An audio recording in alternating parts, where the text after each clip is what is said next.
अरविंद केजरीवाल जी के ऊपर prevention of money laundering act के तहत उनके ऊपर एफआईआर दर्ज है। और किसी भी एक्ट के अंदर जब एफआईआर दर्ज होती है उसके बाद पुलिस इन्वेस्टिगेशन शुरू करती है।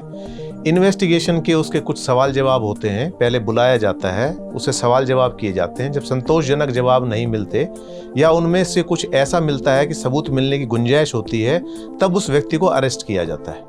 सब आरोप लगा देते हैं कि ये कार्य मोदी जी करा रहे हैं, ये स्वतंत्र है, न्यायपालिका हमारी स्वतंत्र है। इंदिरा गांधी तक को भी गद्दी से उतार दिया था। न्यायपालिका हमारी आज भी सशक्त है। पहले सम्मन पे जाते तो भी जो उन्होंने सफाई देनी थी वही रहती, 9वें सम्मन पे गए तो भी सफाई वही है, और 12वें सम्मन पे जाएंगे तो भी सफाई वही। तो पहले सम्मन पे भी गिरफ्तारी संभव थी। आपको क्या लग रहा है कि केजरीवाल की जमानत को लेकर के क्या सोचते हैं? कब तक, अब 2 तारीख को अंदर गए हैं आज, कब तक उनका बाहर आना होगा? जैसे ही चार्जशीट फाइल होगी मुझे लगता है जमानत मिल जाएगी।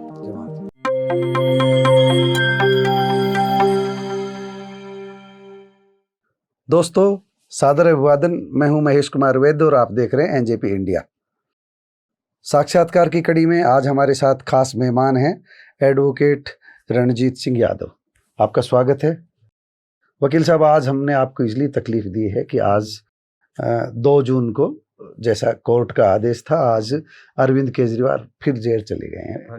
अरविंद केजरीवाल फिर से जेल चले गए हैं। तो हम तो आपसे सिर्फ 2-3 बातें जानना चाह रहे हैं। हम अरविंद केजरीवाल को सुन रहे हैं, कई दिनों से उनकी बातों को सुन रहे हैं।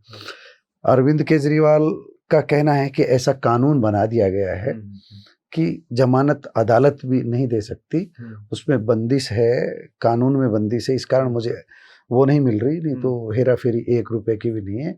तो क्या आपको लगता है एक निर्दोष आदमी को इस तरह किसी कानून के दायरे में, बंधन में रख करके उनको जेल में डाला जा सकता है? नहीं, इतना अभी हिंदुस्तान के कानून के अंदर इतनी इस तरह की कोई बातें दिखती नहीं है कि एक आदमी को सरासर कुछ भी कसूर ना होते हुए भी उसको उठाकर डाला जाए, और वो भी ऐसे व्यक्ति को जो एक सीएम रहा हो, जिम्मेवार पद पे रहा हो। सीएम तो हाँ, ये रहे नहीं, सीएम भी है, जेल से सीएम है। हाँ, जेल से सीएम है। और दूसरी बात ये है कि ऐसा विपक्ष को इतनी आसानी से ऐसे अवसर नहीं दिए जाते, क्योंकि कहने को सब आरोप लगा देते हैं कि ये कार्य मोदी जी करा रहे हैं, ये स्वतंत्र है, न्यायपालिका हमारी स्वतंत्र है, और इस बात का आभास समय समय पर न्यायपालिका ने कराया है। इंदिरा गांधी तक को भी गद्दी से उतार दिया था। न्यायपालिका हमारी आज भी सशक्त है, और आज भी प्रत्येक व्यक्ति उस पर भरोसा करके चलता है। लेकिन विपक्ष की एक आदत है कि जो परिणाम इनके पक्ष में आ जाते हैं तो ये मूक हो जाते हैं, और जैसे ही कोई इनके विपक्ष में आ जाता है, हम पक्ष विपक्ष को छोड़ करके एकदम नॉन पॉलिटिकल, सिर्फ लीगल बात करना चाहेंगे। हम ये जानना चाह रहे हैं कि ऐसी क्या वजह है अरविंद केजरीवाल को जमानत नहीं मिल रही? केजरीवाल का ये कहना है दोष सिद्ध हो जाए तो उनको सजा दे दीजिए। जब तक दोष सिद्ध नहीं हो तब तक उनको जेल में किस वजह से रखा जा रहा है और किस कानून के तहत रखा जा रहा है? आप उसको थोड़ा हमारे दर्शकों को विस्तार से बता देंगे तो लोगों की समझ में आ जाएगा कि केजरीवाल जेल में क्यों है, क्यों उनको 2 तारीख को फिर जेल में जाना पड़ा है। अरविंद केजरीवाल जी के ऊपर prevention of money laundering act के तहत उनके ऊपर एफआईआर दर्ज है। और किसी भी एक्ट के अंदर जब एफआईआर दर्ज होती है उसके बाद पुलिस इन्वेस्टिगेशन शुरू करती है। इन्वेस्टिगेशन के उसके कुछ सवाल जवाब होते हैं, पहले बुलाया जाता है, उससे सवाल जवाब किए जाते हैं। जब संतोषजनक जवाब नहीं मिलते या उनमें से कुछ ऐसा मिलता है कि सबूत मिलने की गुंजाइश होती है, तब उस व्यक्ति को अरेस्ट किया जाता है। और अरेस्ट इसलिए किया जाता है, उसके कई कारण होते हैं। पहला कारण ये होता है कि यदि उस व्यक्ति को बाहर छोड़ दिया जाए तो सबूतों के साथ छेड़छाड़ कर सकता है, गवाहों को प्रभावित कर सकता है, अपने प्रभाव से, अपने रौब से इन्वेस्टिगेशन के जो दिशा है उसको पलटने की कोशिश कर सकता है। सबूतों से छेड़छाड़ ना करे, इस वजह से उस व्यक्ति को अंदर लिया जाता है ताकि निष्पक्ष रूप से बाहर इन्वेस्टिगेशन चलती रहे। ऐसा सभी के साथ होता है। सामान्यतः सभी, मतलब छोटे बड़े सारे कानून, आम व्यक्ति के साथ भी ऐसा ही होता है और वीआईपी के साथ भी ऐसा ही होता है।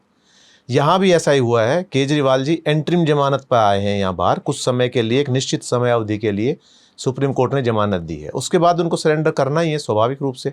और जब तक ये जिस तरह का केस चल रहा है, उनको जो गिरफ्तार किया गया है और उनको जमानत नहीं मिल रही है, जितना वो प्रयास कर रहे हैं, उससे आपको लगता है कि कहीं न कहीं दिल्ली के चीफ मिनिस्टर का इन्वॉल्वमेंट है, दिल्ली के चीफ मिनिस्टर की इन्वॉल्वमेंट है इस मामले में? हाँ, क्योंकि मनी लॉन्ड्रिंग जो एक्ट है उसके अंदर ये बेसिकली बनाया क्यों गया था, क्या था कि काले धन को सफ़ेद करने की प्रक्रिया बहुत ज़ोरों से चल रही थी, उस चीज़ को रोकने के लिए ये बनाया गया है।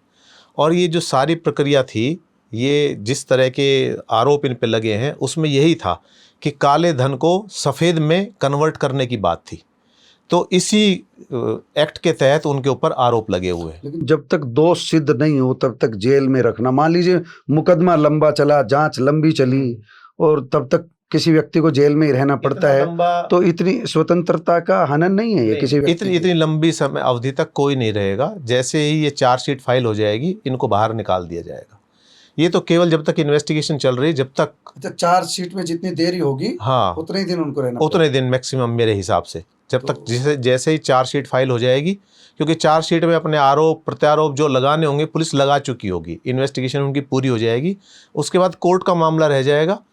तो अभी जो जेल में है वो इसलिए है, तो सबूतों से छेड़छाड़, हाँ, सबूतों से छेड़छाड़ ना करें, गवाहों को प्रभावित ना करें, और इस चीज़ का मतलब उनकी उसमें कोई हिंड्रेंस ना बने इन्वेस्टिगेशन के अंदर, बस यही है। आप क्राइम के मामले देखते हैं, हम आपसे ये जानना चाहेंगे कि केजरीवाल जी को जो 9 सम्मन भेजे गए, अगर केजरीवाल पहले अगर उपस्थित हो लेते ईडी के सामने, प्रवर्तन निदेशालय के सामने, उनके सवालों का जवाब देते, तो क्या शायद उनको अंदर नहीं जाना पड़ता? ऐसा संभव था? आपको क्या लग रहा है? ऐसा नहीं था, क्योंकि सवालों के जवाब तो वही रहते।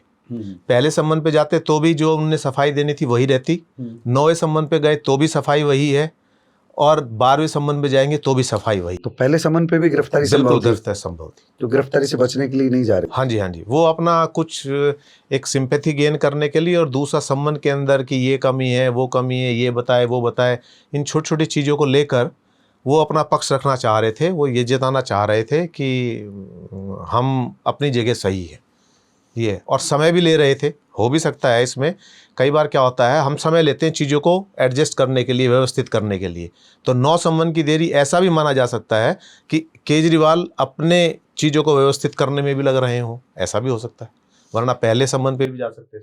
अब हम समापन की ओर बढ़ रहे हैं, सिर्फ आपसे ये अंतिम सवाल है, आपको क्या लग रहा है कि केजरीवाल की जमानत को लेकर के क्या सोचते हैं?